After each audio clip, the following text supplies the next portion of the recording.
สบายดีตอนกลางคืนพี่น้องเว้ยมันนี้ก็เลาะยามเบ็ดอีกแล้วแล้วก็เห็นตัวเดียวนี่แหละย่างจนเมื่อยเลยปลาดุกหน่อยให้อยู่หากินเบิ่งดูอ๋อตัวแรกพี่น้องเว้ย โอ้แล้วก็มันพี่น้องตัวแรก เมื่อย เป็นเพีย เบ็ดจะเบิดครึ่งหนึ่งเลยแล้วก็มันมาติดต่อกับหมูมันจะดอกบาน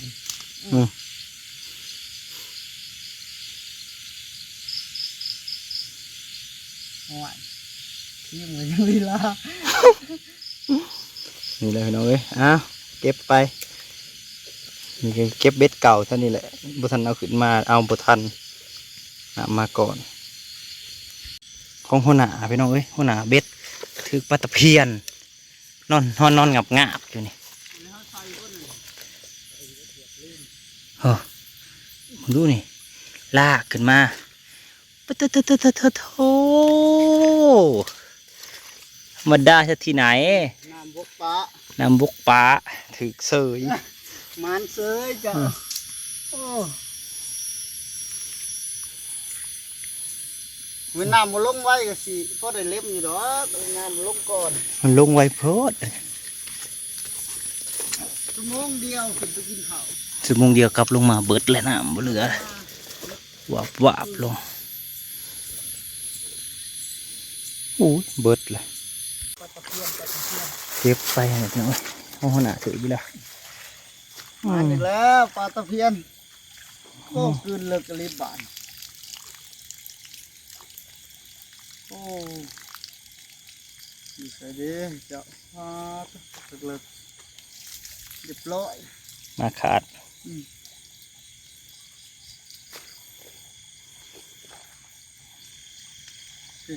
ก็เป็นโค้ด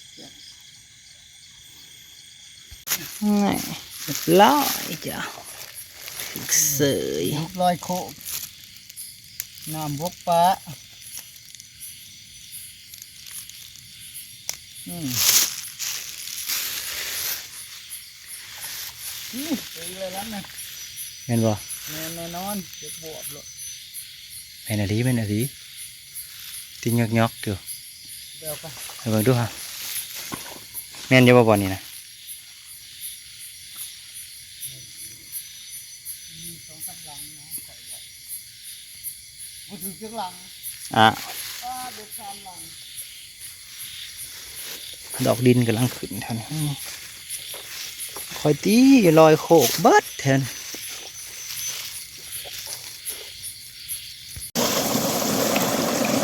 โอ้ยยามเม็ดกับบนผู้ในป่าครับพยายามต้อนมาดิมันยามพะแยงอีกตอนเด็กน้องพี่น้องที่เที่ยงขึ้นแหละ11 โมงแต่เบ็ดปลาบ่ถึกมันน้ำลงแห้งแล้วกันมายามพะแยงบาน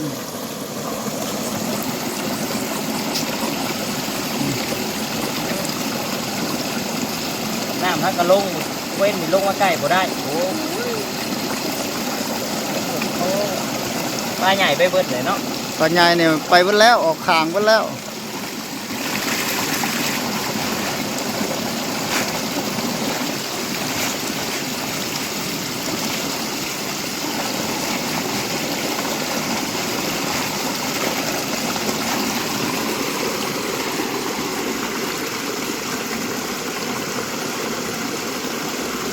หรือว่าเกี่ยนแล้วก็เพ่งกันเ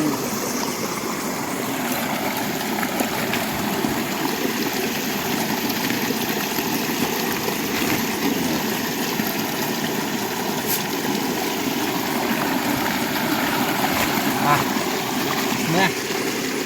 โอ้ยมันงามเลยโมเมนต์เอียนได้เจ้าว้ายาวไปเลยพูพยายามแหย่งมาพี่น้อยเดี๋ยวปลาเข็งกุ้งลายเลยกุ้งกุ้งลายกุ้งงามจะเห็นอะไรไว้นี่ปลาลดแล้วปิ่งแซ่บอะไรปลาลดแล้วปลาขาวงูกัดหางมันแล้ว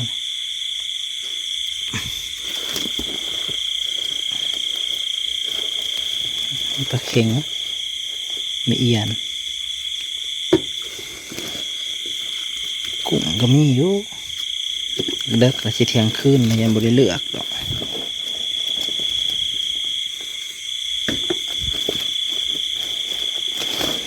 พยายามเบ็ดก็เมื่อยเลย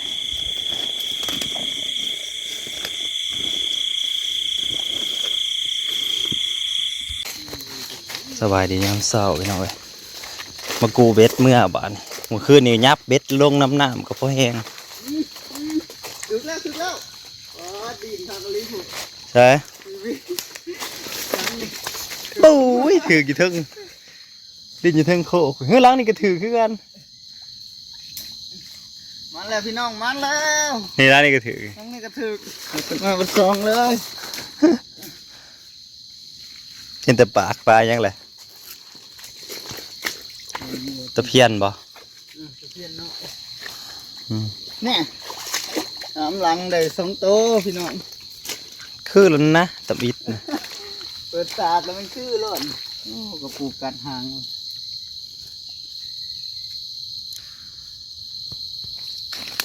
โอ้ยเมื่อคืน เมื่อยน้ำยับเบ็ดจะบ่ได้อีหยัง ยับเบ็ด3 เถื่อ อันวันนี้นิ่งๆและดามนะบ่นี่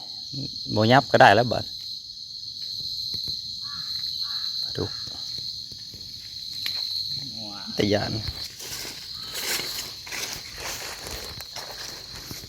ใช่อะไรใช่อยู่ เลือดเบ็ดห้อยลงใส่เลย ดิกี่ดีขนาด นี่ยัง เบ็ด โมเมนต์เบ็ดเฮา เบ็ดไฟเบ็ดข่อย เบ็ดเจ้าเลือดตองเบ็ดเจ้าบ่ตอง ใช่เบ็ดเก่าข่อยเจ้าบ่ได้ใส่บ่ทัน บ่ โอ้ยคือมีดแถวบ้านนี่ก็ไม่ ตายของ ถือกินของจนตายป้าตัวบักใหญ่ ยืนเลิกลีก็บ่ติดเช็ด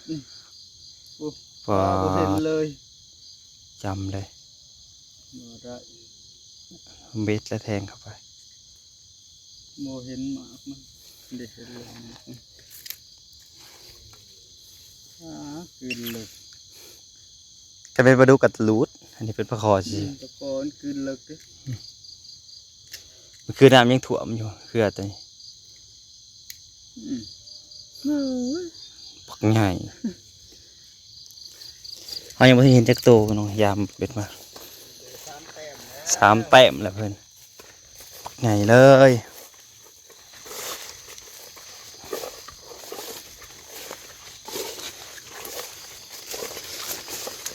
หล่อจนแป้นหมันเลยทางซอยหล่อไม่ถือกี่แล้วห้องเจ้าถือกี่แล้วห้องเจ้าถือกี่แล้วของในป่าเลย น้องป่าบ่ นี่ โอ้ นี่รังแรกนี่นะนี่โอ้ปลายังกระหุ่นแหงเนี่ย ดู โอ้ มาอีกแล้ว มันมันคอยเลยเคลื่อนฝ่าอยู่ โอ้ลูกนี่แหละดีงาม ปลาเข็ง มันเกิน ยังบนเน่า ก็กิน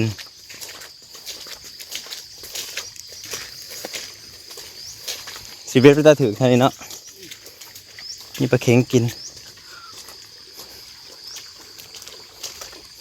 ยามเบ็ดไปเป็น10 หลังยังบ่ทันเห็นจักโต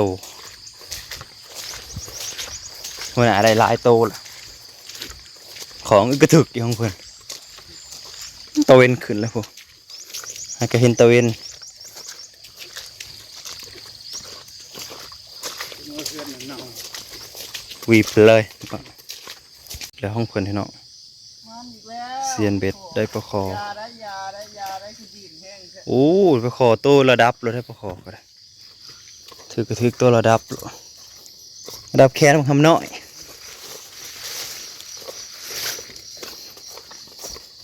เขายังไม่เห็นแยกโตเลยอย่างกูเบ็ดมาจนเมื่อยเลยอันนี้ หลอนอันนี้ นี่ละ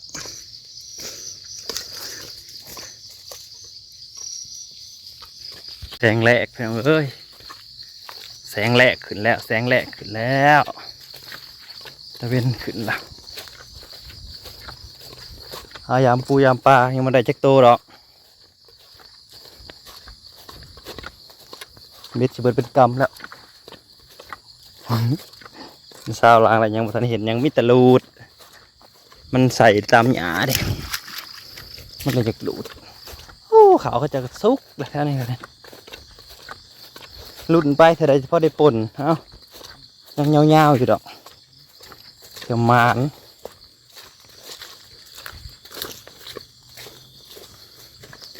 ให้จองกับบ่ได้ดอกฟ้าวมันนี่มันแรงในปลา2-3 ตัว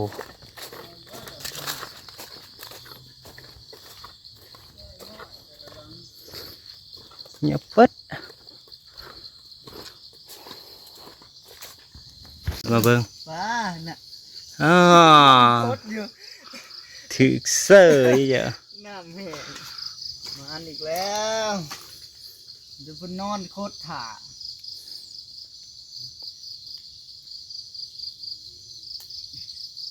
น อนอยู่ในมุ้งน่ะดินจะเป็นมุ้ง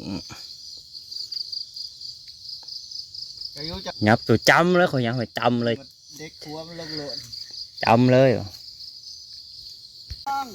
คนมานขนาดได้มั้ง อยู่เป็นแป้นสิ ได้อยู่ มัน คน ขึ้นว่าลิน นี่ยังบ่เห็นจักโตจนเมื่อยละหาเก็บกู้เบ็ดกระถึกอยู่เดี๋ยวนี้ หลุดร้ายมือนี่เองก็หลุดเลยสิบปลายแล้ว อือหือ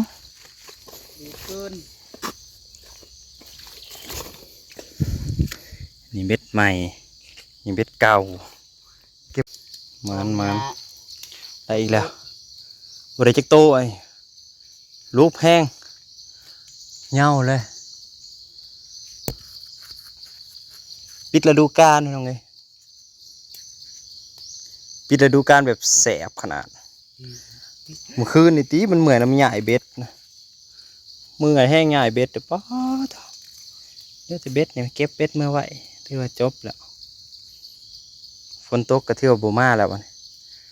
ปิดแล้วเตรียมลุยเบ็ดกบอย่างเดียวเพราะว่ากบมันฉีกชั่วกว่าเบ็ดปลาหลาย ปลาบ่อยากร้ายพี่ ปลาอึดแล้ว